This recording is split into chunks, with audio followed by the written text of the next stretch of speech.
guys, it's Gavin from Team Ironcore. I'm going to come at you with another session of Cardcar P, where the P stands for podcast. Today I decided to do video as well as audio for two reasons. One, that'd be a lot easier to post on YouTube, and that's pretty much the only reason. I guess maybe this camera has better audio. Reason number two. Today I'm going to come at you with a session talking about new or casual players and how the competitive community treats them. I don't think it's very fair how it all works, so that's why I'm going to give a little bit of a rant about it today. One thing I've noticed when it comes to newer players, or maybe just people who are just more casual, they're always just wanting to play their own decks that they've created. Casual players like to hop on the hype train and see what someone else just did really well with and copy it card for card. Maybe changing one or two depending if they don't like a card or not. But that's just another personal preference because probably another player said something about that card they don't like. Biggest example would be Upstart Goblin. So you see someone top with Mermails, Infernities, or whatever. They're running 3 copies of Upstart Goblin, but you don't like Upstart Goblin. So you copy their deck card for card, change the Upstart Goblins to Maxis, and that's your new build. And there's some merits in that. Competitive decks are good, they work well. Copying the builds is a great place to start from. But I do think there's a lot of merit in deck building, obviously. Otherwise you wouldn't be getting these deck builds from these guys in the first place, because where did they copy it from, you know what I mean? So that's one thing that I think, because first off, if everyone's just hopping on the hype train and dick riding, then where does it stop and who makes the decks? Only the ARG players or whatever, and I don't think that's very fun. I think everyone should be able to make decks and do their best and have fun with it. That's one of my favorite parts of the game, is building your own deck and having fun with it. Especially, I mean, even if it's not an amazing deck. If you listen to my last Cardcar P podcast, you notice I talked about non-competitive decks and how much I enjoy building them and playing them. Well, that's what I'm talking about. Taking these decks that aren't very good, in theory, and then making them good with one way or another. For example, I made my ninjas. I made ninja trap tricks hands, and it works really well because basically it is an entire +1 engine where Hanzo's turn into Myrmilio, so your Dianas are always live, and then you have hands for support for removal. So I mean, it works really well. Basically, it plays a lot like Hat, or maybe more like Cat, like Green Bandit artifacts trap tricks, except for you don't run the artifacts, you run the ninjas instead, which can actually be a lot better at times. So that's something I found that was really, really fun, and it's really good too. So I like to see other people invent these really fun decks that are super good. A while ago, Guso deck topped the regional. That's awesome. I want to see more of that kind of stuff. Where's my competitive players who can build their fun decks and people won't know what they're doing? When you build a rogue deck out of nowhere, no one's going to know how to play against it. So I think that has a lot of merit in and of itself, instead of just, hopping on the hype train, copying their deck, and doing real well with it. And I do know some players who, first off, aren't very good at deck building, and so I understand why you would copy other people's decks. It makes complete sense.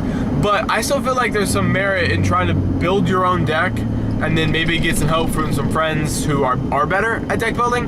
I'm really good at deck building, in my opinion. I don't know. You guys probably are going to hate on me for that. But I do enjoy deck building, and I feel like my decks do well most of the time, especially for what I plan them to do. So I feel like something like that, some people I could collaborate with. When I collaborate with people, then my decks are pretty much unstoppable. That's how I feel like with me and Mike. We collaborate on our decks all the time. And when we do collaborate, we take out those bad cards we each other just really, really want to run. For example, I was running Prophecies last format, and this format too, I guess. And I wanted to run World, right? I don't like World that much. You guys heard me say it, but there was a time where I wanted to run World because it stopped most of the things in the format. It was just 29 beat stick and you couldn't get over it. So I wanted to run World, but I didn't want to run the discard outlets because I felt like they were really bad. Especially now, the discard outlets are complete trash because you only have 5 cards in your starting hand. But there's a bug in my car. So anyways, I wanted to get a World out, but I didn't want to use a discard outlet. So I found a card called Magical Dimension. If you guys don't know what it does, it says you tribute a spellcaster off your field, special spellcaster from your hand, and then destroy a card your opponent controls. That's kind of awesome. If you have a spellcaster in hand and a spellcaster on field, you can just kind of go hard in the paint. Now, originally I thought it was awesome because not only could you get World, but you could get High Priestess. And in theory, you could get Justice to pop one of your opponent's cards, get a free Justice, and then Justice at the end phase, which is awesome. I think that's really cool. It's a really, really cool interaction, and it works well with the deck, in my opinion. However, the card by itself is very dead. If you're in top deck mode, you're going to lose the game. If you're doing all these things, you're going to lose the game. So, it's only very specific. So what I found recently is that you have to put in cards in your deck that are very, very important in your deck and are never dead. Combo pieces or win more cards are cool, but if it's not making your deck do what it needs to do, then you might not want to run it, or you at least want to take a good thought about, take a solid think about why you're running that card. And that's something newer competitive players have no idea what that means. They have no understanding of stuff like this. So when you're talking to a new player and they're playing their deck that they invented, like they built this deck by themselves, they find it fun, they find it good or whatever, and they put it together in a deck and built it or whatever, it's not a good idea to call them bad. Like, that's just gonna discourage them from playing the game at all. A little while ago on Facebook, some of my friends wanted to look for a Dragoonity deck, and I was like, awesome, like, I got a Dragoonity deck, I'll trade to you. So I'm gonna trade my Dragoonity deck, and some other of my friends are like, dude, it's really bad. Like 4 or 5 people, I'm not calling anybody out, but several people on different posts on different sites on Facebook tell them how bad it was. And like, I understand that Dragoonities aren't good. It's true, they're not good, but the deck is fun and it works. So if you want to play Dragoonities and you want to make it work and make it fun, like a really combo-based deck, do it, make it work. Like, who cares if it's bad? It's obviously not as competitive deck. Like, it's using it for casual fun play. I think that's completely fine in my opinion. Now, would I suggest them taking Dragoonities to a regional this format? No, I don't suggest that. However, if you're playing it in locals, that sounds great. Like, in my opinion, a free Saturday locals doesn't even matter as far as it goes. So like, there's nothing, you really don't win anything, maybe a pack or 2 for prizes. So I don't know why you're so worried about playing your most competitive deck. That's my opinion on the whole matter. I also find that when new players happen, they don't even understand what archetypes are good, much less what cards are good in archetypes. Like, oh, I want to play Dragoonities. Oh, okay, well, like, dragons are good, but maybe Dragoonities aren't amazing because you can't tutor for ducks anymore. Oh, okay, yeah, I understand that, so, like, that makes sense. But with new players, they would have no idea. If they hand them a dueling network or hand them a bunch of cards, they're not going to look through all the cards and go, hey, you know what? I think Shaddolls are the most broken deck out there. I should build Shaddolls when they come out. No one's going to know that. Unless you sit there and build the deck and have time to play with it, you're probably not going to know how busted it is. And especially if you don't know how rulings work and stuff, you're going to miss timing and miss a lot of effects. So they may never know that. Like, for example, when Dragon Wars were out, it's probably easy to find that Dragon Wars were amazing, but they wouldn't know how to build it. So a newer casual player is going to need your help. So instead of kind of hating, there's no reason to hate in my opinion, just give them a hand. Bring them under your wing, tuck them under your shoulder and be like, all right, dude, we got this. We're going to build you this amazing deck. And I think one of my favorite ways to do that is not tell them how bad that deck that they're trying to build is. Let them build it, and you help them build it to its fullest extent, teaching them what staples are, teaching them what different combos are, maybe what normal people run in the deck. You don't necessarily have to change your deck to what the most competitive standard for that deck would be, but you can kind of show them what the most competitive cards are right now. Then that would give them understanding, because otherwise there's really no way to know that Mirror Force is a lot more broken than Dimensional Prison, or Dimensional Prison works better right now than Mirror Force does. And how they know that? Because they're not going to understand the fact that hands are there, or dragons are there, or everything's there, that they can just come back out of the graveyard. So they're never going to know that, so they're not going to understand that Mirror Force is maybe not as good right now as Dimensional Prison is, or vice versa. Just depending on your own preferences. I actually like Mirror Force better in my opinion, but that's a topic for another discussion. So helping them out like this is going to give them a better understanding of the game. So when you're teaching these players to use these decks and combos, I don't think it's a good idea to just hand them the deck, because that's half the fun. I mean, when I play a deck and make something, I'm not gonna just take somebody's build for it unless it's something more competitive and then like start there and then build somewhere else. Because like when you're playing water, how much variation can you have? Like you're gonna play 3, land, you're gonna play 3 this and that. So, I mean, you're gonna just start out with that. There's no reason to justify those cards. But like when you get down to stuff like Aqua Spirits and Glacia and Deep Sea Diva, that's where you kind of like have personal player preference / what you think is better at the time. And like I said, new players aren't going to understand that, but you let them do those bad plays. If they want to play Harpies, let them play Harpies. Let them throw Windrose, the Elemental Lord, in their deck. Let them throw it in there. Do it. It's awesome. If they want to play normal Harpy Lady number 1 and number 2, let them play the original Harpy Ladies and play Rescue Rabbit in it. Teach them about Rescue Rabbit instead of hating on it. Teach them about how different combos would work. Your opponent, your buddy comes in the game and he's like, well, I used to play a long time ago, but I like Blue Eyes White Dragon. Instead of hating on him, telling him how bad Blue Eyes White Dragon is, tell them about how many different decks I can use Blue Eyes White Dragon right now. You got Dragon Rulers, run the trade-ins and White Stones of Legend to get your draw power. That's awesome. They'll probably enjoy that, even though they're not necessarily summoning Blue Eyes White Dragon. So they'll probably enjoy the fact that there's dragons. Dragons are really cool. Or if you don't like that, because they wanted to summon Blue Eyes as what they want their deck to be about, you have to remember this card called Ancient Rules lets you special Blue Eyes from your hand, basically. Pretty awesome. Kaiba Man, pretty awesome. Also, you have to remember that Maiden of the Blue Eyes just came out. And there's so many different decks you can play with Maiden of Blue Eyes. You can play Pipers. Pipers are super awesome. You can play Prophecies. Hello. Like, you can get them in a really competitive deck, yet still playing a fun card at the same time. If you guys want to see an awesome Blue Eyes Piper, or Blue Eyes Maiden and Blue Eyes Piper deck, I have some of those on my channel. Just go copy them, change a few cards for the ban list. I get it. And have fun with it. They'll really enjoy it. The fact they're playing Prophecies is going to be really solid and really consistent. And then on top of that, they're going to be playing Blue Eyes and be able to summon it whenever they want. That's super fun. Like, they're going to have so much fun with the game. And then from then on, you can teach them to be more competitive. But any player needs to get into the game at their own speed. I don't think you should hop right into competitiveness. I did that with my buddy John Roberts. I hopped him right into be a competitive player.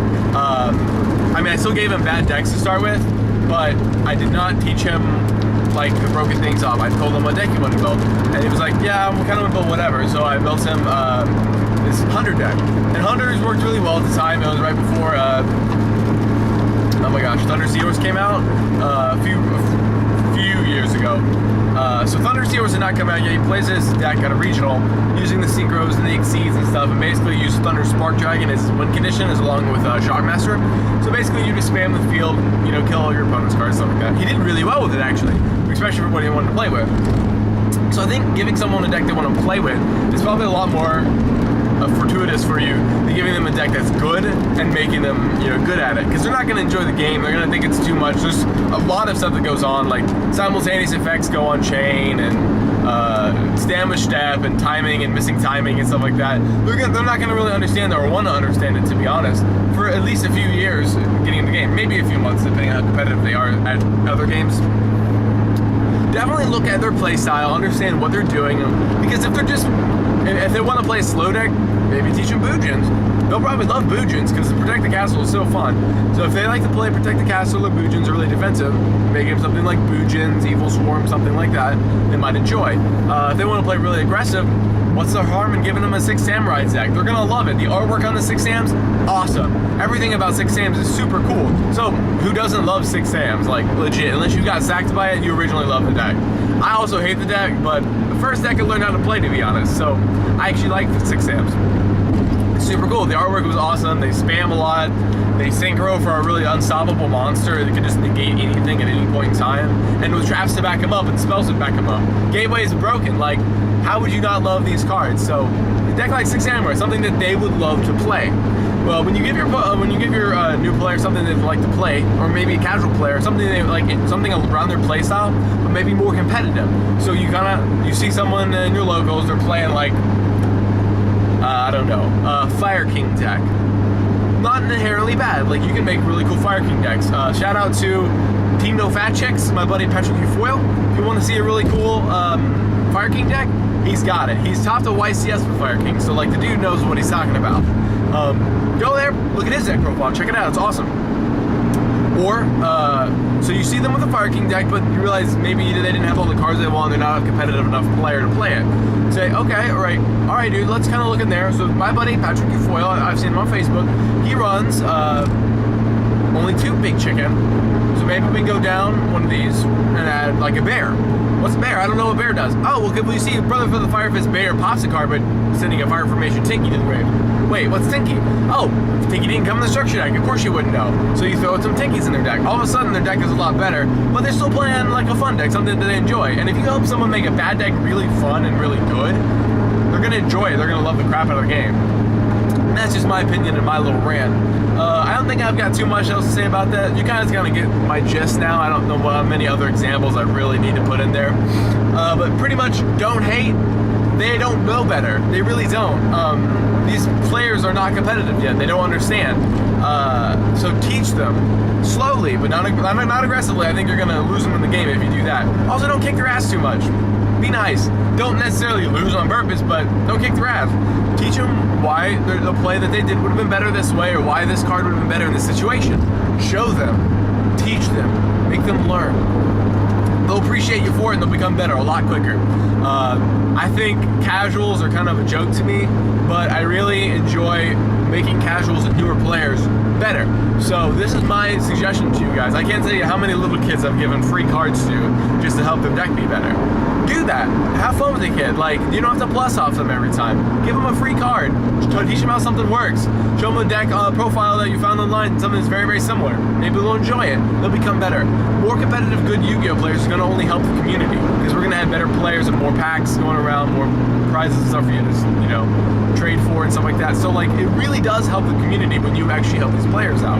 So that's my vendetta for you guys for today. How about the new casual players become more competitive? Do it the best you can. Don't hate on them. Like, they're never going to know unless you teach them. So how would they know that something's bad? They don't. So you just teach them. You teach them, but be nice about it, all right? Be nice about it. I'm talking to you. Be nice about it. All right, cool. As I'm ending my video, I want to give a shout out to my locals, gamers, indiegamers.com. Also, check out my podcast if you're not listening on the podcast. You guys can find it on iTunes or find it on Podomatic. Iron Core, obviously what you want to search for in the search bar. And if you're listening to this on Podomatic, check out our YouTube channel, youtube.com/Team Iron Core. All right, thanks for listening, guys. No hating on new players.